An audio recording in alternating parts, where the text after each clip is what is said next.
દારૂબંધીના મુદ્દે ડભોઈ કોંગ્રેસના ધરણા, રાજ્યના ગૃહમંત્રીના રાજીનામાની માંગ કરાઈ। ડભોઈ ટાવર ચોક ખાતે શહેર અને તાલુકા કોંગ્રેસ સમિતિ દ્વારા રાજ્યમાં કથિત ગેરકાયદેસર દારૂના વેપાર અને લઠ્ઠાકાંડની ઘટનાઓ સામે ઉગ્ર જન આક્રોશ પ્રદર્શન કરવામાં આવ્યું હતું। તાલુકા પ્રમુખ સુધીરભાઈ બારોટ, શહેર પ્રમુખ સતીશભાઈ રાવળ, વિરોધ પક્ષના આગેવાનો અને કાર્યકર્તાઓ ભાજપ સરકાર સામે સૂત્રોચ્ચાર કરી ધરણા પર બેઠા હતા। કોંગ્રેસના નેતાઓએ આરોપ લગાવ્યો હતો કે રાજ્યમાં દારૂબંધી હોવા છતાં ગેરકાયદેસર વેપાર ચાલી રહ્યો છે, જેનાથી પ્રજાના જીવ જોખમમાં મુકાયા છે। તંત્ર સામે કડક કાર્યવાહી અને ગૃહમંત્રીના રાજીનામાની માંગ સાથે અવાજ ઉઠાવવાનો સંકલ્પ વ્યક્ત કરાયો હતો।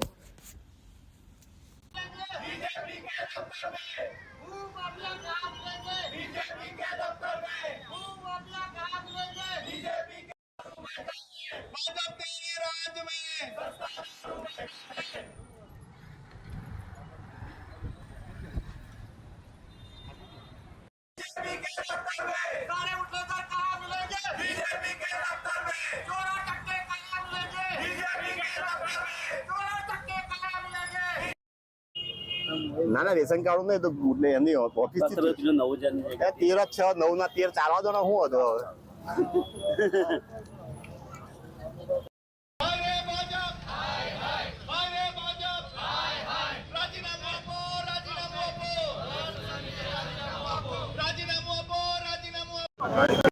ગુજરાતની અંદર આજે ભાવનગર જિલ્લામાં જે લઠ્ઠાકાંડ થયો, આ લઠ્ઠાકાંડ એ કોઈ નવી વાત નથી, પરંતુ ગુજરાતની અંદર દારૂબંધી એક ફક્ત જાણે નામ હોય એવી જ રીતે ચાલી રહી છે।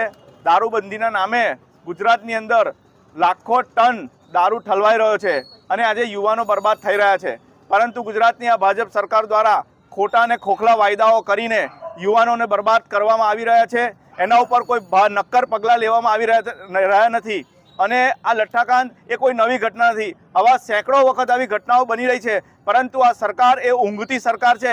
એમને ફક્ત મેળા અને ટોણામાં જ ફક્ત રસ હોય, પ્રજાની કોઈ પણ પરવા ના હોય, યુવાનોની કોઈ પણ પરવા ના હોય, એવી રીતે આ સરકાર ચાલી રહી છે। અને જો આ સરકારને આગામી દિવસોની અંદર જો બદલવામાં નહીં આવે તો યુવાનો હજુ બરબાદ થશે અને નશાનો કારોબાર જેને ગુજરાતની અંદર બહુ મોટા પાયે ચાલી રહ્યો હોય એવી રીતે ચાલી રહ્યું છે। આટલા નવ યુવાનોના મરણ થયા પછી પણ સરકારની ઊંઘ હજુ ઉડતી નથી। એના માટે કોઈ પણ નક્કર પગલાં લેવામાં આવેલા નથી। ફક્ત ને ફક્ત કોન્સ્ટેબલ પોલીસના નામે એમને સસ્પેન્ડ કરવામાં આવે છે, પરંતુ મોટા મગરમચ્છો છટકી જાય છે। એ મોટા મગરમચ્છોને આમાં પકડવાની જરૂર છે અને સરકાર જાગે, અને જો નહીં જાગે તો આ ગુજરાતના નવયુવાનો આગામી દિવસની અંદર જલદ આંદોલન કરશે।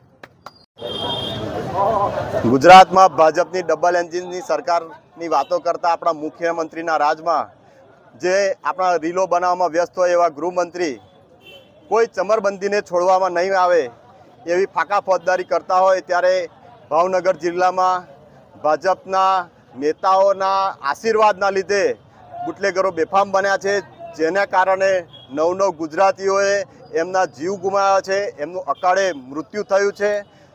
આ સંદર્ભે પ્રદેશ કોંગ્રેસ સમિતિના અમારા અમિત ચાવડાના પ્રમુખની સૂચના અનુસાર ડભોઈ તાલુકા તેમજ શહેર કોંગ્રેસ સમિતિ દ્વારા ડભોઈ ચોક ખાતે અમે ધરણાનો કાર્યક્રમ યોજ્યો છે। અને આપ પણ નરી આંખે જોઈ શકો છો કે ડભોઈમાં ગઈકાલે જે ભાવનગરની ઘટનાના સંદર્ભે ડભોઈમાં ભીલાપુર ખાતે પણ દારૂ અને જુગારના અડ્ડાના વહીવટ બાબતે ભાજપના જ 2 જૂથો સામે આવી અને છૂટા હાથની મારામારી કરી છે અને એફઆઈઆરો પણ થઈ છે। એ આપણે જોઈ શકો છો। જ્યારે નડિયાદથી લઈને તળિયા સુધી ભાજપની સરકાર હોય, દરેક સરકારી અધિકારીઓ હોય કે વિભાગ પર એમનું સંપૂર્ણ કબજો હોય, તે સમયે આ સરકાર લાજવાને બદલે આજે ગાજી રહી છે। ખુલ્લેઆમ ભીલાપુરમાં દારૂ અને અડ્ડા બાબતે મારામારી કરી રહી છે। જેમ હું તો કેમેરા સામે જવાબદારીપૂર્વક કહું છું કે આ ડભોઈને દરબાવતી બનાવવાની વાતો કરતાં જો દારૂડિયું બનાવ્યું હોય તો આ ભાજપના નેતાઓએ બનાવ્યું છે। આજે જવાબદારીપૂર્વક કહીએ છીએ કે તમે કોઈ બી ડભોઈનો નાગરિક, આપણા અહીં પોલીસ જવાન હોય, પીઆઈ સાહેબ હોય, ડીવાયએસપી હોય, તમારા પીએસઆઈ હોય, બીટ જમાદાર હોય, ડિસ્ટાફ હોય, પૂછો શાંતિથી એકાંતમાં લઈને કે આ ડભોઈમાં દારૂનું દૂષણ કોણ ચલાવે છે, તો 100% એ ભાજપનું નામ, નેતાઓના નામ આપશે જ। એ મને 100% ખાતરી છે। ના આપે તો હું જાહેરમાં અહીંયા ટાવરે 2 થપ્પડ ખાવા પણ તમારી સાથે સહમત છું।